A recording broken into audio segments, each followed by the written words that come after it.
Thank you for honoring me with this degree and for that warm welcome. Graduates, it is great to be here with you and among you. You sat through the class, drove the taxi, bussed the tables, scooped the ice cream, paid the bills, braved the cold, boarded the train, crowded the elevator, read the books, completed the homework, wrote the papers, aced the tests, and made your parents proud. Congratulations.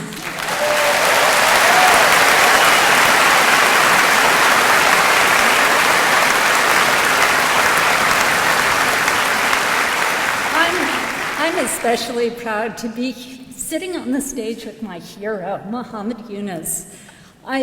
We first met in 1998 when I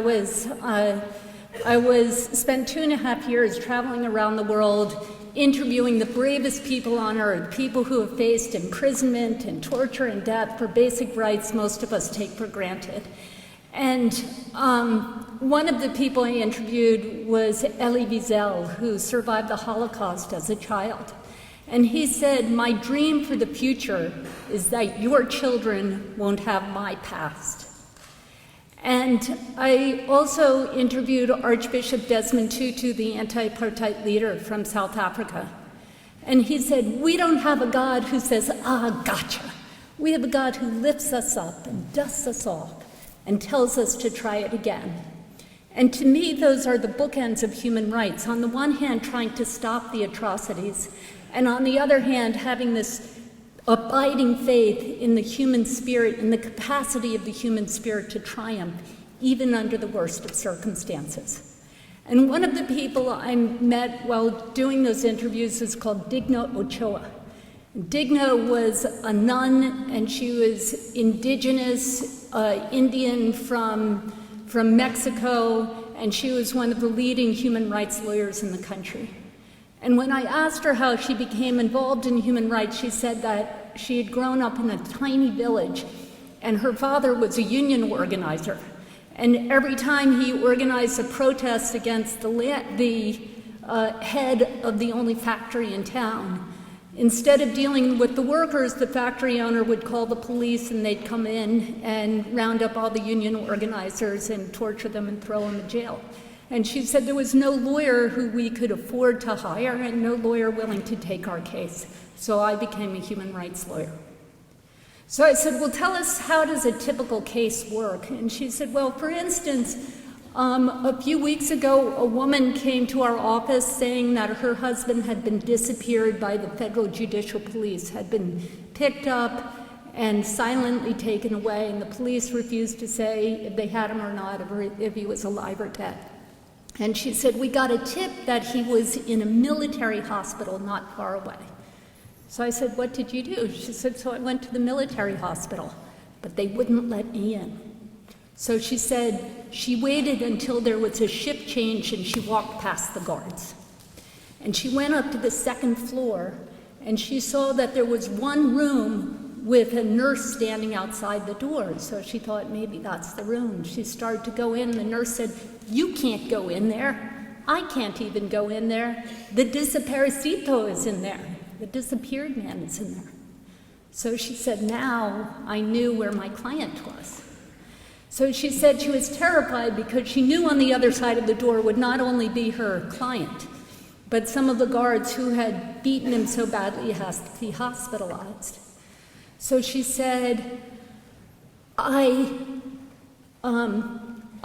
just opened the door, and with all the authority I could muster, I said, "You get out of here right now. This is my client, and I'm his lawyer, and I get 5 minutes alone with them." And they left. So she took her 5 minutes, she explained who she was, she got signed up as the lawyer, and she was walking out. And I said, "What happened next?" And she said, around the corner came the guards, and they had been reprimanded for leaving their post, so they came at me very aggressively. And I said, "What did you do?" She said, "I didn't know what to do, so I assumed the attack position. Hey!" And I said, "And what did they do?" They said, "You're going to attack us." And I said, "Take it any way you please." And they were so shocked to see an Indian and a woman and a nun in the attack position that they backed off, and it gave her a chance to escape. And I said to her, reflecting on that moment, where did you get the courage to walk into that room? And I was expecting something about love or Jesus or redemption. And what she said really surprised me. She said, you know, I'm just so angry. I'm so angry when I see what they've done to me and to my family and to my country. And it gave me this incredible sense of calm with which I could confront anyone. And this reminded me of the ancient pyramids that are built by slaves. If you go to Egypt today, you can see inside the pyramids is ancient graffiti from 2,000 years ago. And it says, no one was angry enough to speak out. And I think what Digna is saying is that we need to be angry enough to speak out when we see injustice. We all know that anger can be a terribly destructive force, but when it's used to create change, it can create revolutionary change. So we need to be angry enough to speak out. We should be angry enough to speak out when we see poverty and environmental degradation, persistent unemployment, political instability, violence, and conflict. All of these are man-made problems. All of them have man-made solutions. We know what the solutions are. We just need to muster the political will to create those changes. We should be angry enough to speak out when hatred becomes so popular that it threatens stability across the globe. From ISIS, one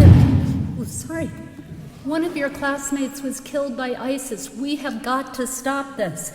ISIS in Syria and Iraq, Boko Haram in Nigeria, Janjaweed in Sudan, to the fact that the neo-Nazi political parties are the third largest vote getter today in Sweden, Greece, Hungary, and the anti-immigrant party is the third largest vote getter in Italy.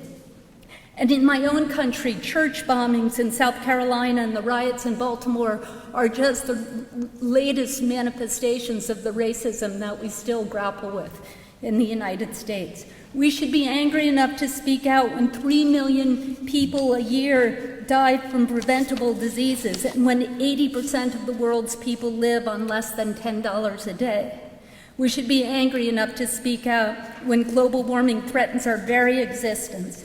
And we should be angry enough to speak out when women, who constitute half the world's population and perform nearly 2/3 of its work hours, receive 1/10 of the world's income and own less than 1/10 of 1% of the world's property. And especially here in Scotland, we should be angry enough to speak out when a people's democratically chosen leaders are overridden by distant bureaucrats who think in terms of numbers and not in terms of lives. On the 18th of September, Scotland spoke truth to power and inspired the world. I started working on human rights in 1981, and at that time, all of Latin America was under right-wing military dictatorships. Today, there's not one left standing. And all of Eastern Europe was controlled by communist powers. Today, there's not a communist government left standing. South Africa was under apartheid. Today, South Africa has had a series of freely elected governments elected by a majority of its people. And women's rights was not on the international agenda. Today, CEDAW, the Women's Rights Convention, has been ratified by 183 countries. All those changes came about not because governments wanted them to. Governments tried to stop them. And not because big multinational corporations wanted them to. Multinational corporations tried to stop them. And not because armies wanted them to. Great armies tried to stop them. But because small groups of determined people harnessed the dream of freedom and made it come true. People like the people in this room got together and said, what's happening in our community is wrong. We need to change it. And that's what I believe all of us in this room can do and will do. So that's really what my message is today, that we must harness not only our anger, because we cannot realize our greatest ambitions for our world by anger alone. We need more. We will not be satisfied merely with a world that is just. Our dreams are far beyond reaching merely what is broken. We strive for a world of compassion and peace and respect for one another, where every person is celebrated as a child of God, where all our talents and abilities shine because each of us has found that cause that makes every day worth living. And that world cannot be built by righteous anger alone. That world requires something much more, something much bigger. That world requires love. So graduates, never lose what the great Scotsman Sir Walter Scott called the will to do and the soul to dare.